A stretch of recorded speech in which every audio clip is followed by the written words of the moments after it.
ప్రభు అనుకున్నాడు, ఈ వస్త్రాలు ఎన్ని రోజులు ఉంటాయి అమ్మా?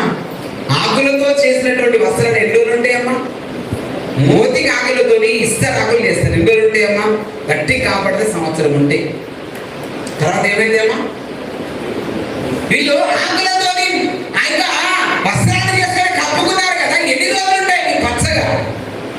ఒక రోజు ఉంటాయి కావచ్చు, రెండో రోజు తప్పకుండా ఎండిపోతుంది. అయితే దేవుడు అనుకున్నాడు, ఈ యొక్క చెట్టు ఆకులతో ఎన్ని రోజులు వీళ్ళు ఇలా ఉంటారని ఆయన జాలిపడి ఒక జంతువును బలి ఇచ్చేసి ఆ జంతు చర్మాన్ని తీసుకొచ్చి దేవుని బిడ్డలారా వీళ్ళకి వస్త్రాలు చేశారంట. Praise the Lord, hallelujah, praise the Lord, hallelujah. Bible అంటుంది చర్మపు వస్త్రాలు చేపించారంట వారికి. మీరు ఆలోచించండి, చర్మపు వస్త్రాలు ఎన్ని రోజులు ఉంటాయమ్మా? అమ్మా, చర్మంతో చేసిన వస్త్రాలు ఎన్ని రోజులు ఉంటాయి? సరే మా అంటే ఒక 100 సంవత్సరాలు ఉంటాయి అనుకోండి. 100 సంవత్సరాల తర్వాత అమ్మా సరే 200 సంవత్సరాలు ఉంటాయి అనుకోండి. ఆ తర్వాత కూడా ఏమైతే ఖచ్చితంగా ఏదో ఒక సందర్భంలో నిమ్మ ఏదో ఒక పురుగు పట్టి దాన్ని కూడా తినేస్తాం. అవునా కదా? దేవుడు అనుకున్నాడు, చెట్టు వస్త్రాల వల్ల వీళ్ళకు రక్షణ లేదు, చర్మ వస్త్రాల వల్ల వీళ్ళకు రక్షణ లేదు.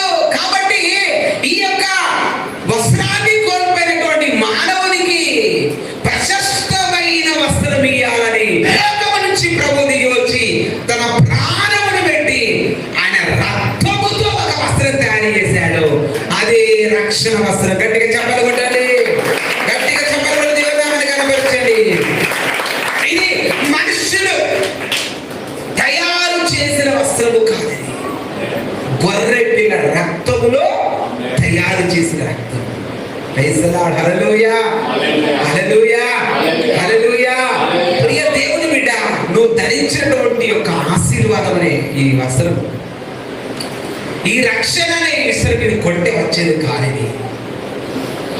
యేసయ్య నీ కొరకు నా కొరకు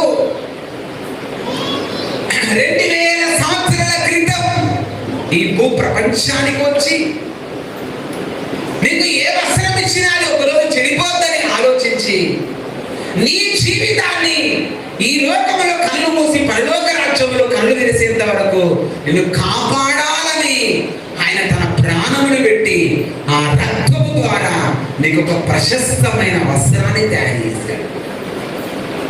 కాబట్టి దేవుడు మనకిచ్చిన ఈ వస్త్రాన్ని దయచేసి మీరు చాలా జాగ్రత్తగా మీరు కాపాడాలి. వస్త్రాలు అనంటే మనం ధరించే ఈ వస్త్రాలు కాదు, రకరకాల వస్త్రాలు మనం ధరిస్తాం, రంగురంగుల వస్త్రాలు మనం ధరిస్తాం, పిల్లని వస్త్రాలు ధరిస్తాం, నల్లని ధరిస్తాం, అన్ని నువ్వు ఏదైనా ధరించు, కానీ నువ్వు ధరించే వస్త్రములో శ్రేష్టత ఉండాలి. హల్లెలూయా.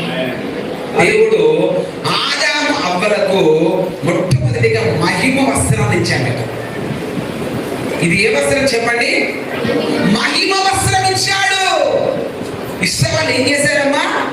వాళ్ళు దేవుని మాట వినలే, దేవుని మాటను ధిక్కరించి, దేవుని మాట మీద నిర్లక్ష్యం ఉంచి, దేవుని మాటను పెడచెవిన పెట్టి వాళ్ళ సొంత నిర్ణయాలు అన్ని నెరవేర్చుకొని, వాళ్ళ సొంత ఆశలు అన్ని నెరవేర్చుకొని తీరా నిండా నీళ్ళలో మునిగిన తర్వాత అప్పుడేమంటున్నారు, అయ్యో దేవుడు చెప్తా మేము వినలేకపోయామని.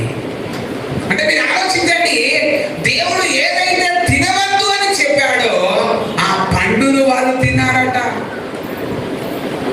దేవుడు ఎక్కడికైతే వెళ్ళొద్దు అని చెప్పాడో ఆ చెట్టు దగ్గరికి, అమ్మ చెప్పండి, ఆ చెట్టు దగ్గరికి ఎవరితోనైతే మాట్లాడదని చెప్పాడో ఆ సాతానుతోని వాళ్ళు, అంటే మాట్లాడద్దు అంటే మాట్లాడుతున్నారు, తినద్దు అంటే చెప్పండి, తినద్దు అంటే ఆ చెట్టు దగ్గరికి వెళ్ళొద్దు అంటే మీరు చూడారా? ఇంకా దేవుడు చెప్పిన మాటలు ఎక్కడ పనిచేస్తే మీరు చెప్పండి. దేవుడు ఏదైతే వద్దు అన్నాడు అన్న కావాలని పరిగెత్తుతుండగా ఇంకా దేవుడు ఏం చేస్తాడు? నేను అంటున్నా, దేవుడు ఏది వద్దు అంటాడో నువ్వు అక్కడే ఆగిపోవాలి. హల్లెలూయా, చెప్పండి హల్లెలూయా. దేవుడి జీవితంలో ఏది శోధనగా కనిపిస్తుందో అది వద్దు అని చెబుతున్నాడో దాని విషయంలో నువ్వు శిరస వహించాలి. ఆలోచించండి, దేవుడు వద్దు అన్న తర్వాత ఆదాము అవ్వలు వెళ్ళి దాన్ని తిని దాన్ని అనుభవించి దాన్ని ఆస్వాదించి అన్ని అయిపోయింది. అయితే దేవుడు వారిని ఏమనలే. అందరూ అంటున్నాడు దేవుడు వారిని కొట్టలేదు, వారిని తిట్టలేదు, వారిని కోపలే. కానీ వాళ్ళ జీవితంలో దేవుడు ఒకటి ఉంచాడండి, మహిమ వస్త్రం ఉంచాడు. వాళ్ళ మీద ఒక మహిమ వస్త్రం ఉంచాడు. అయితే ఎప్పుడైతే ఆ పాపాన్ని వాళ్ళు ఆస్వాదించారో ఆటోమేటిక్ గా దేవుడిచ్చిన ఆ మహిమ వస్త్రం అట వారిని విడిచి వెళ్ళిపోయిందట.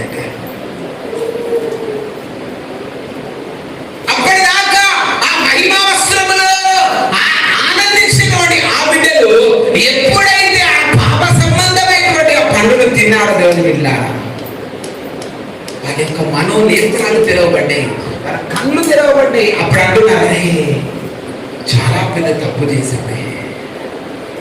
అంటే దేవుడిచ్చిన వస్త్రాన్ని ఎంత ఈజీగా ఎంత త్వరగా వాళ్ళు కోల్పోయారో మీరు అర్థం చేసుకోండి. హల్లెలూయా, హల్లెలూయా. నీకు రక్షణ వస్త్రం ఇచ్చాడు దేవుడు. నేను అంటున్నా, నీ వస్త్రం నువ్వు కాపాడుతున్నావా? దేవుడిచ్చిన మహిమ వస్త్రం నువ్వు కాపాడుతున్నావా? ఆదాము అవనికి ఇచ్చినట్టుగా నీకు ఇచ్చాడు. ఆదాము అవనికి ఇచ్చినట్టుగా ఆ కృప ఆశీర్వాద వస్త్రం నీ మీద పెట్టాడు ఆయన.